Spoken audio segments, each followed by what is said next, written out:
What's going on, fantasy football fans? My name is Daniel Harms, fantasy film analyst here with the Football Guys, and I have a player that I'm in on and a player that I'm out on at their current ADPs. Let's start off with wide receiver Keenan Allen of the Los Angeles Chargers. Wide receiver 17, player 39 overall on Football Guys ADP. I am in on Keenan Allen this year, not only because he's got multiple top 10 finishes and multiple top 10 points per game finishes in his career, but when he came back from injury last year, he averaged 10 targets per game from week 11 on. When he came back from his injury, averaged about 20 PPR points in that same time frame. Only Justin Jefferson and Devontae Adams outscored him at those points. We see Kellen Moore coming in to the offense as the offensive coordinator. How are they going to use him in comparison to everybody else? And how does CeeDee Lamb involve into this whole thing? Let's check out the tape and figure it all out for ourselves.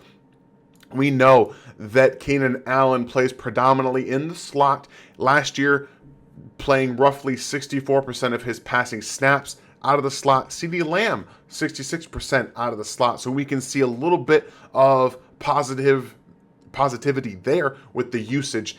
The route running is what it's all about with Keenan Allen. We're going to see a little bit of an outside shade from this man coverage corner. And when we're talking about route running, all that matters is how you get open. Keenan Allen is one of the best route runners at the NFL. He consistently gets open. And what I love about his route running is the detail. So he's going to run this out route here. It's more of almost a corner route. He's going to get out here. But what he does in the process in setting up this corner right here is beautiful. He has the stem. He's going to stem inside slightly. He's going to force this corner here to turn his hips towards the field along with his shoulders. And what that does is it sells the inside so Allen can get right back to the outside here, wide open for a big play. So here it is.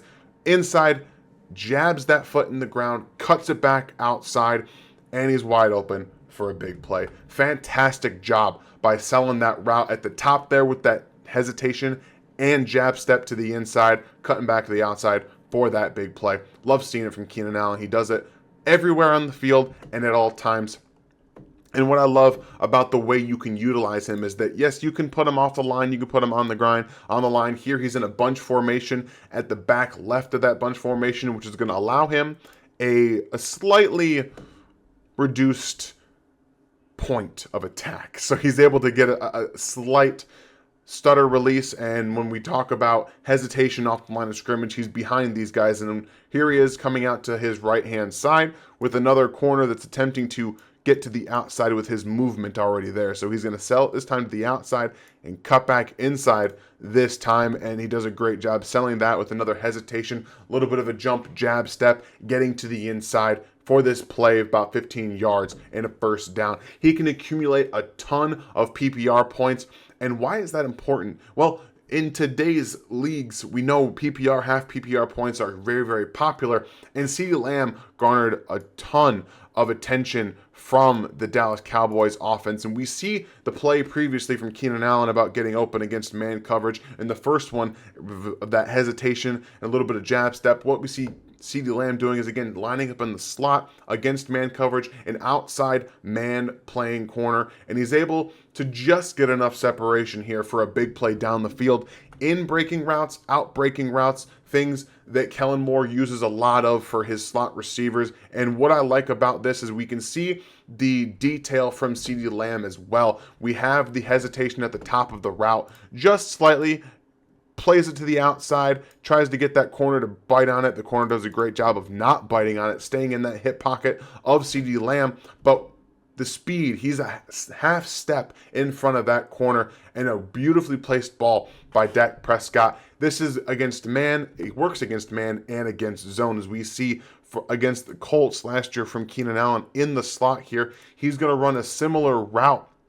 It's going to go to the outside, just slightly with that outside shaded corner we see, and then back over the middle of the field in between the safety and the linebacker for another chunk play, 15 yards and a first down. And what I love about it is the recognition of zone. Keenan Allen is a great route runner. He can separate against man coverage, but he understands what he's got in front of him as the defense is going to play the play action fake, the linebackers are going to get sucked in, and you're going to see him kind of slowly go from inside out here, works up inside slightly, leans back to the outside, and then cuts it across field, just making that corner have to respect that he could go upfield there. Does a great job bringing in that football. So I like the projection for Keenan Allen in an offense that Kellen Moore is going to be running out of the slot. You can use him anywhere. He can win from multiple spots. And when it comes to being a point getter in the NFL and in these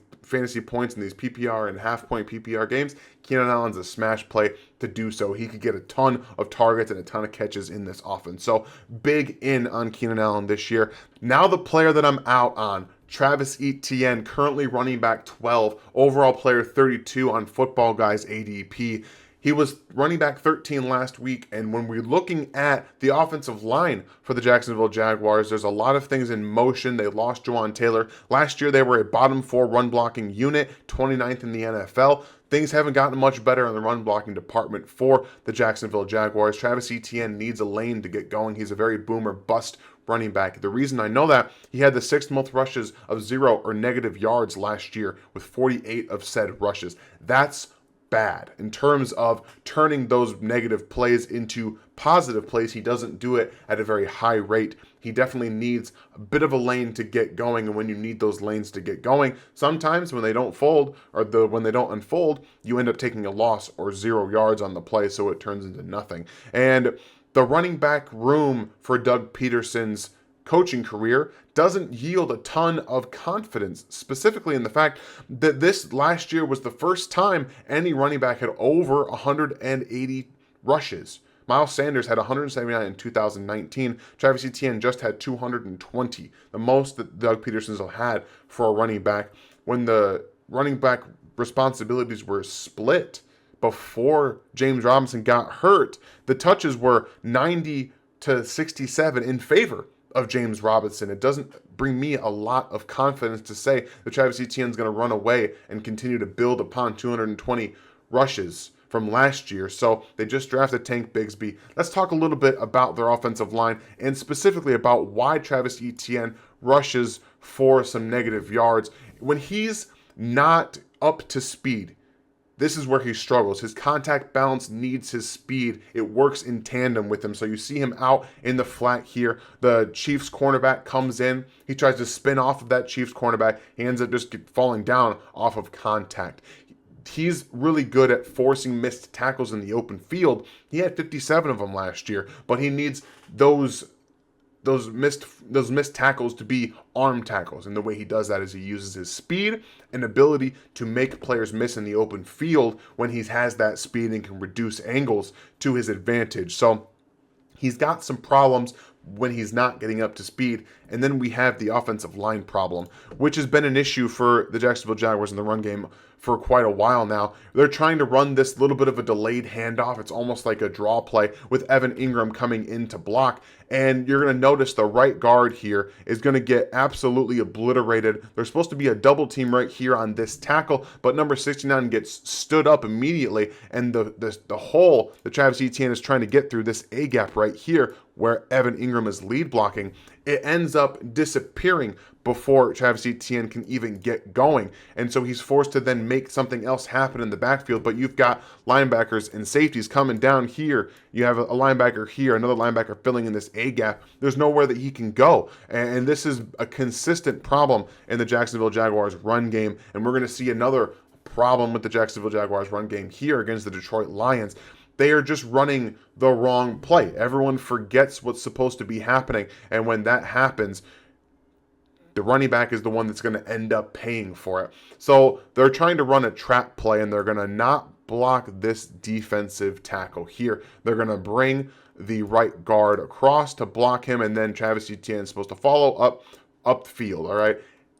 Cam Robinson, who's suspended for the first 4 games of this 2023 season, forgets his responsibility and ends up blocking this defensive tackle a little bit. He's trying to go one way, go back to the other, and then Travis Etienne, instead of being able to get upfield, is forced to take almost a loss on the play. So miscommunications along the offensive line, blocking said player, not blocking this player. It's a consistent problem for the Jacksonville Jaguars offensive line.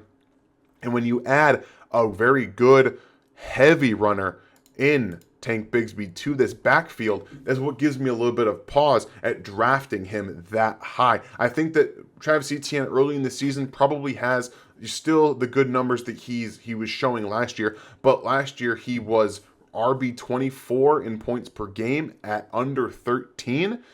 That's not great. And I know that he started off the season kind of splitting touches with James Robinson, but there is a lot of work to do for Travis Etienne, who I don't know necessarily is going to be throwing the ball a ton. The Jacksonville Jaguars don't throw the ball to the running backs a lot, and there's a lot of talk in training camp about how Tank Bigsby might be the better pass catcher of the two. So there's a lot to talk about with this backfield, and when we're projecting Travis Etienne right now with ADP to be a top 12 back, and he finished as running back 17 last year, I don't see much to say that he's going to just continue to be up there near the top. So I'm out on Travis Etienne at his current ADP. I hope you guys enjoyed the video.